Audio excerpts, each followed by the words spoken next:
சனீஸ்வரர் அல்லது சேட்டன் இந்த பேரை கேட்டாலே எல்லாத்துக்கும் பயமும் நடுக்கமும் ஒரு பதட்டம் கண்டிப்பாக உருவாகிவிடும். ஜாதகத்தில் மட்டுமல்ல, இந்த எண் கணிதத்தில் நீங்க பார்த்தீங்கன்னா இந்த திசைகள் வந்துவிட்டால் அல்லது இந்த எண் பலன்கள் வந்துவிட்டால் கண்டிப்பாக பயம், பதட்டம், நெடுக்கம் எல்லாத்துக்குமே கண்டிப்பாக உருவாகிவிடும். ஒரு ஜாதகத்தில் சனீஸ்வரரோட தசாபுத்திகள் அல்லது பார்வை அல்லது 7.5 வருஷம் ஒரு நபரை பிடித்து விட்டால் அந்த நபருக்கு கண்டிப்பாக துன்பம், துயரம், கவலை கண்டிப்பாக அந்த மனிதனை படாத பாடு படுத்திவிடும். அதே சமயத்தில் இந்த எண் கணிதத்தில் இந்த நியூமராலஜியில் பார்த்தீங்கன்னா சனீஸ்வர பலன்கள் அந்த பலன் நம்மளுக்கு வந்து விட்டால் இப்போ 8, 17, 26 இந்த தேதிக்காரவங்க நீங்கள் பார்த்தீங்கன்னா இவங்களுக்கு கண்டிப்பாக துன்பம், துயரம், சோதனை கண்டிப்பாக வந்துவிடும். பொதுவாக நீங்கள் பார்த்தீங்கன்னா ஒரு ஜாதக ரீதியாக அல்லது ஒரு எண் கணித ரீதியாக ஒரு மனிதனுக்கு சனி தசை அல்லது சனீஸ்வர ஆதிக்கம் வந்துவிட்டால் அந்த நபர் கோயிலுக்கு போயிட்டு நிறைய பரிகார முறைகள் செய்தாலும் கஷ்டங்கள், துன்பங்கள், பிரச்சனை குறையவில்லை, தொடர்ந்து வந்து கொண்டே இருக்கிறது என்று அவங்க மனதில் உள்ள புலம்பல் என்னால் புரிந்து கொள்ள முடிகிறது. இந்த கேள்விக்கு விடை கண்டிப்பாக என்னிடம் உள்ளது. இந்த எண் கணித ரீதியாக, அதாவது நியூமராலஜியில் பார்த்தீங்கன்னா அன்னாடம் நம்ம செய்யக்கூடிய, தெரிஞ்சோ தெரியாமையோ செய்யக்கூடிய பல விஷயத்துல அந்த சனி திசை, சனியோட ஆதிக்கம் நம்மளை ஆழ்ந்து கொண்டே உள்ளது. ஒவ்வொரு நாளும் நீங்க பார்த்தீங்கன்னா சனீஸ்வரனோட பலன் தெரிஞ்சோ தெரியாமலோ நம்ம செய்யக்கூடிய பழக்க வழக்கத்தில் அந்த பலன் நம்ம கூடயே வந்து கொண்டிருக்கிறது. அது என்ன, அதை முற்றிலும் எப்படி தவிர்த்து கொள்வது என்று இந்த வீடியோ பதிவில் அந்த ரகசியத்தில் உங்களுக்கு நான் ரிவீல் பண்ண போகிறேன். ஹாய் எவ்ரிவான், வணக்கம். நான் உங்கள் தில்லைநாதன். அன்பர்களே, இந்த வீடியோ பதிவை முழுமையாக பார்க்க வேண்டும். அதே சமயத்தில் இந்த வீடியோ சேனல் நீங்கள் சப்ஸ்கிரைப் பண்ணி வைக்கிறது மிக்க நலம். ஏனென்றால் இவ்வகையான நல்ல வீடியோக்கள் நான் ஃபியூச்சரில் போடும்போது உங்களுக்கு எளிதில் கண்டிப்பாக வந்து சேரும். பொதுவாக பார்த்தீங்கன்னா தமிழில் ஒரு பழமொழி உண்டு, சனியை போல கொடுக்கிறவரும் இல்லை, சனியை போல கெடுக்கிறவரும் இல்லை. பொதுவாக ஒரு நல்ல பலன் கொடுக்க ஆரம்பித்தால் நிறைய நல்ல பலன்கள் அள்ளி கொடுப்பார். அதே சமயத்தில் நம்ம கரும பலனை சீர்தூக்கி பார்த்து அதுக்கு பலனை கொடுக்க ஆரம்பித்தால்னா கண்டிப்பாக நிறைய கஷ்டங்கள், துன்பங்கள், துயரங்கள் கண்டிப்பாக நம்மளை வந்து சேரும். இந்த வீடியோ பதிவில் நான் உங்களுக்கு 3 வகையான ஒரு பலன் அல்லது ஒரு டிப்ஸ் கொடுக்கலான் இருக்கேன். இந்த 3 வகையான டிப்ஸை நீங்கள் கடைபிடித்து விட்டால் கண்டிப்பாக சனீஸ்வர ஆதிக்கத்தை நம்ம குறைக்க முடியும், முற்றிலும் தவிர்க்க முடியும். இதிலிருந்து நம்ம கண்டிப்பாக தப்பித்து கொள்ளலாம். இந்த வீடியோ பதிவில் சனீஸ்வரர் தெரிஞ்சோ தெரியாமலோ 3 வகையான ஆளுமையில் நம்மளே ஆழ்ந்து கொண்டிருக்கிறார். அது என்ன, அது எப்படி முற்றிலும் தவிர்ப்பது என்று உங்களுக்கு நான் கூற போகிறேன். 1வது பார்த்தீங்கன்னா கருப்பு வர்ணம், பிளாக் கலர். எங்கெங்க கருப்பு இருக்கோ, எங்கெங்க கருமையான நிறமாக இருக்கோ, இது எல்லாம் சனீஸ்வரோட ஆதிக்கம் கண்டிப்பாக உண்டு.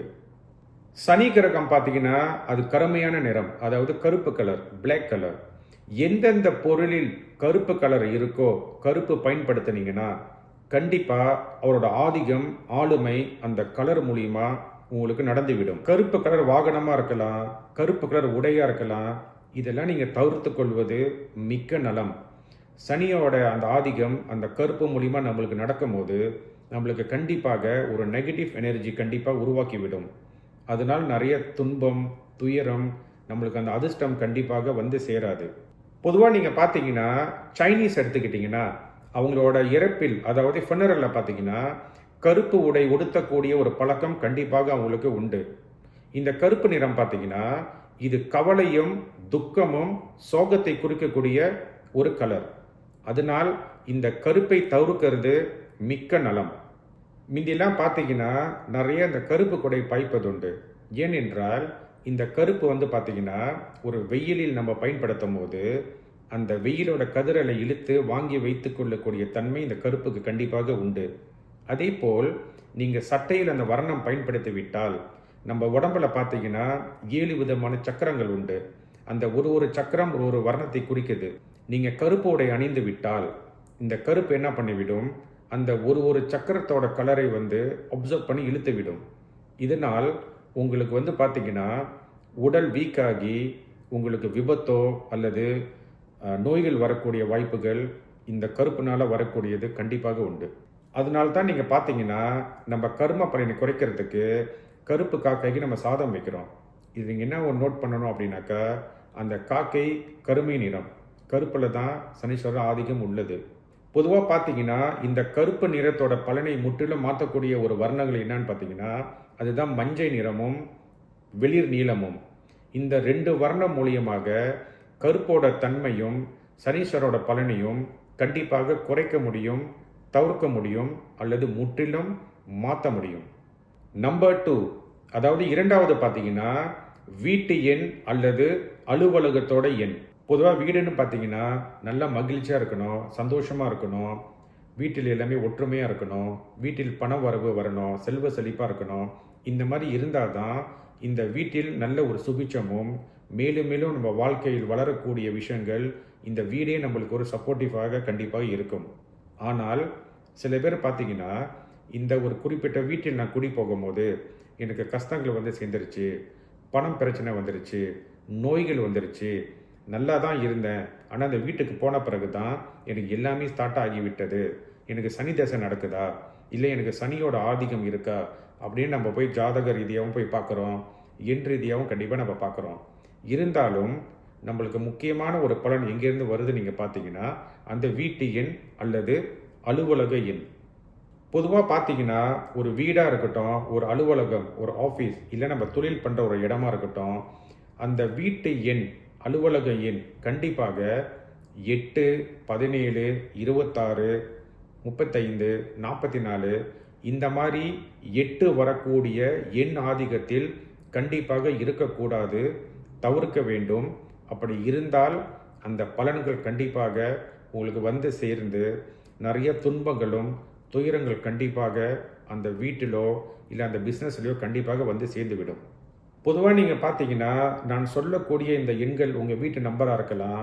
அதே சமயத்தில் நான் சொன்ன அந்த கஷ்டங்கள், துன்பங்கள், சோதனை உங்களுக்கும் இருந்தால் கண்டிப்பாக நான் சொல்லக்கூடிய 2 விஷயத்தை நீங்கள் வந்து ஃபாலோ பண்ணிங்கன்னா இதிலேருந்து தப்பிக்கலாம், இல்லை அந்த பலனை நம்ம கொஞ்சம் குறைக்கலாம்.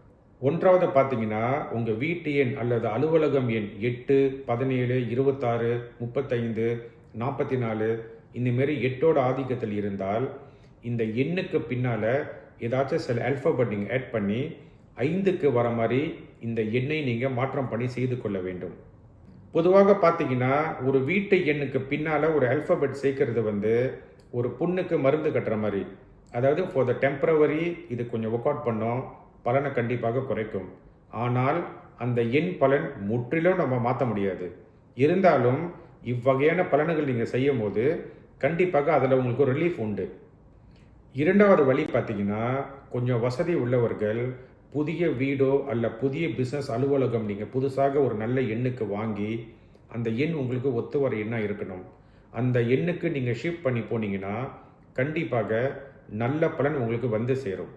பொதுவாக அந்த வீட்டு எண் மட்டுமல்ல, வாகன எண்ணும் ரொம்ப முக்கியமாக நம்ம பார்க்க வேண்டும்.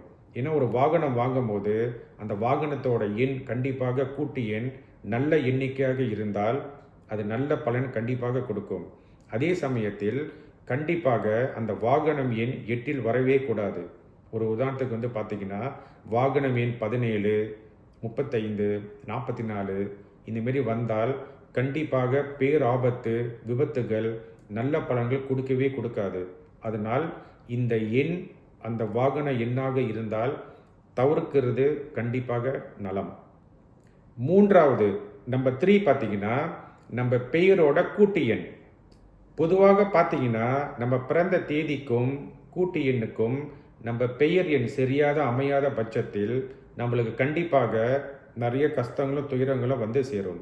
அதே சமயத்தில் அந்த பெயர் எண் 8ஆக இருந்தால் நம்ம சொல்லவே தேவையில்லை, அளவில்லாத துன்பங்களும் பெருத்த ஆபத்துகளும் இந்த 8 மூலியமா அந்த எண்காரர்களுக்கு கண்டிப்பாக நடந்துவிடும்.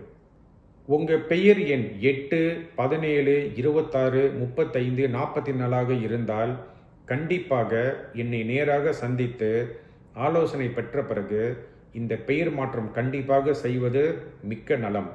இந்த பெயர் எண் நம்ம கரெக்டாக மாற்றம் பண்ணி கொள்வதனால் கண்டிப்பாக உறுதியாக என்னால் கூற முடியும், சனி பலன், சனி திசை, சனியோட ஆதிக்கத்தில் முழுமையாக விடுபட்டு நம்ம நினைத்த நல்ல வாழ்க்கை, நிம்மதியான வாழ்க்கை, பணம், ஆரோக்கியம், புகழ், நம்ம நினைச்ச நல்ல விஷயங்கள் எல்லாம் நடக்கிறதுக்கு கண்டிப்பாக இந்த பெயர் எண் ஒரு உறுதுணையாக இருக்கும் உங்களுக்கு. பொதுவாக பார்த்தீங்கன்னா இந்த 8, 17, 26 அல்லது தேதி, மாதம், வருஷம் கூட்டி 8 வந்தால் எந்த ஒரு நல்ல காரியம் நீங்கள் செய்யாமல் இருக்கிறது மிக்க நலத்தை கொடுக்கும். ஏனென்றால் இந்த 8ஆம் தேதி அல்லது கூட்டு எண் 8இல் நம்ம எந்த ஒரு நல்ல காரியம் செய்தாலும் காரியம் தடையாகிவிடும். அதே சமயத்தில் எதிர்மாறாக நம்மளுக்கு ஒரு கெடு பலனும் ஆபத்துகள் வந்து சேரும். அதனால் 8ஆம் தேதியிலோ அல்லது கூட்டெண் 8இல் நல்ல காரியங்கள் நம்ம அவாய்ட் பண்ணுறது மிக்க நலத்தை கொடுக்கும். நீங்கள் எந்த ஒரு காரியமோ எந்த ஒரு முயற்சி செய்கிறதா இருந்தால் இந்த 5, 14, 23ஆம் தேதி அல்லது தேதி, மாத, வருஷம் கூட்டி 5 வந்தால் இந்த எண்ணை நீங்கள் பயன்படுத்துறதுனால எடுத்த காரியம் சித்தியாகும். உங்களுக்கு வெற்றி கண்டிப்பாக வந்து சேரும். நான் பொதுவாக சொன்ன இந்த அத்தனை பலன்களும் உங்களுக்கு பெரிய பயன் அளிக்கும் என்று நான் நம்புகிறேன். இந்த வீடியோவை முழுமையாக பார்த்த அன்பர்களுக்கு இந்த குருக்கும் இறைவனுக்கும் நான் மிக்க நன்றியை சொல்லி இப்பொழுது விடைபெறுகிறேன். நன்றி, வணக்கம்.